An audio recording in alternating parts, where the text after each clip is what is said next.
May I now, ladies and gentlemen, with permission from the congregation, take the distinguished honor and privilege to read the message of condolences from Dr. William Ruto, President of the Republic of Kenya. And I proceed.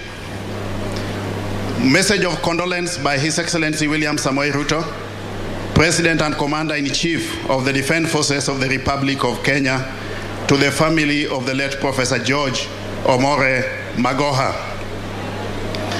To Dr. Barbara Magoha, your son Dr. Michael Magoha, the extended Magoha family, and to the entire community of Umira village and Nyamninia, to the wider Nyanza family, and to the people of Kenya who are touched at a personal level by the reason we are here today.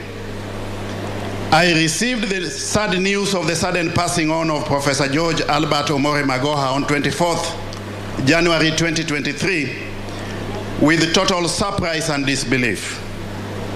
I wanted to believe that it was fake news in the post-truth times that we live in today.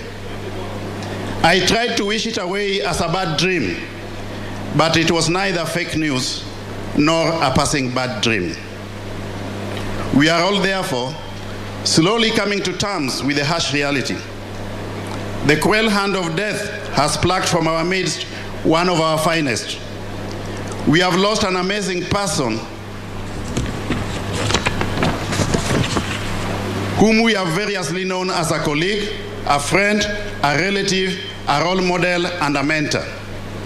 Accordingly, we join the Magoha family here today for the final send-off. We have come here to bid farewell to a fallen national hero. Our departed friend has been the kingpin of this family and an icon for the rest of us. It is most difficult season for the family and friends, ladies and gentlemen, and I join myself with the Magoha family in your mourning. Poleni sana.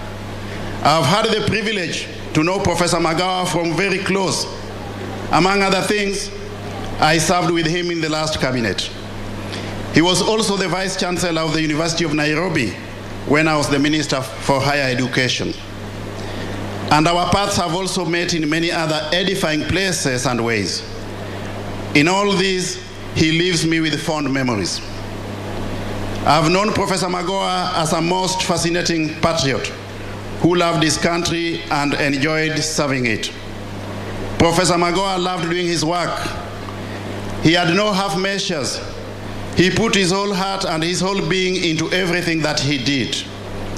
And he believed in whatever he did. If he did not believe in it, he did not even begin doing it, ladies and gentlemen. The patriot occupied large space everywhere he went. Those who got to know him well will remember him as the one man who believed in the possibility of a perfect universe.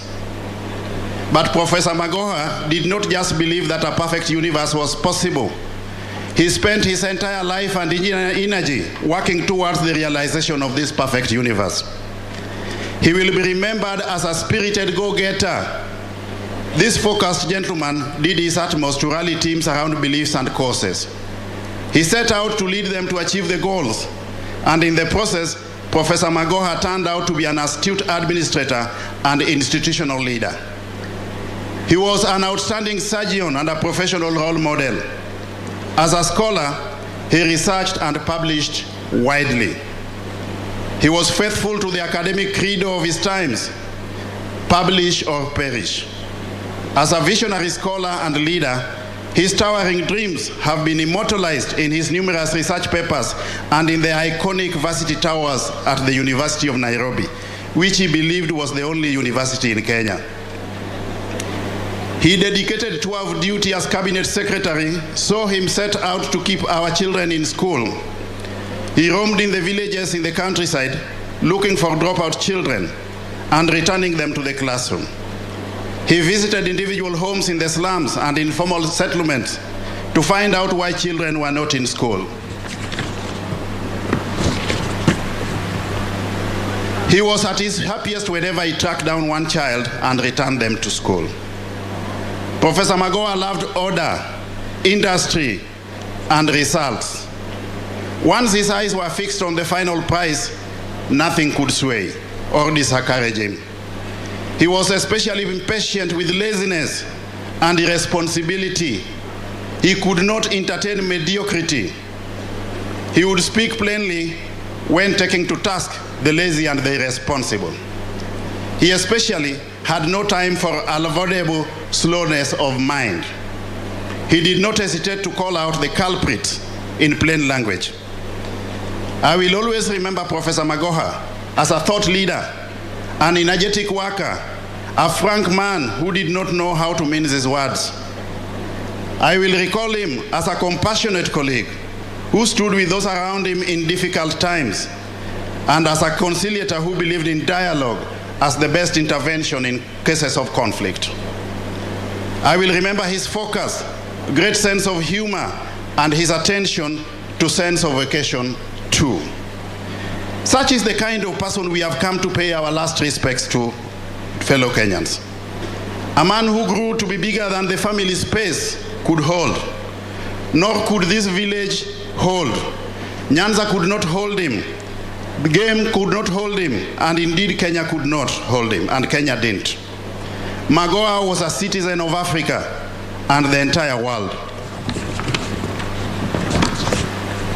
He now belongs to the ages and rests with the sages. We who believe in resurrection and eternity know that he has moved on to everlasting consciousness. We therefore thank God for his life and for the promise of the life to come in the foreseeable future. We thank God for giving to us Professor Magoha and for the privilege of having been a part of this universe in this life. We certainly look forward to meeting him again in resurrection. Meanwhile, Dr. Barbara and the entire Magoha family, I say once again, poleni sana. May God wipe away your tears and sorrow. May he cause you to smile and laugh again. And may Professor George Albert Omore Magoha soul find perfect rest and peace in eternity. Amen. Dated this 11th day of February, the year 2023, William Samoei Ruto, President and Commander-in-Chief of the Defense Forces of the Republic of Kenya. Thank you very much.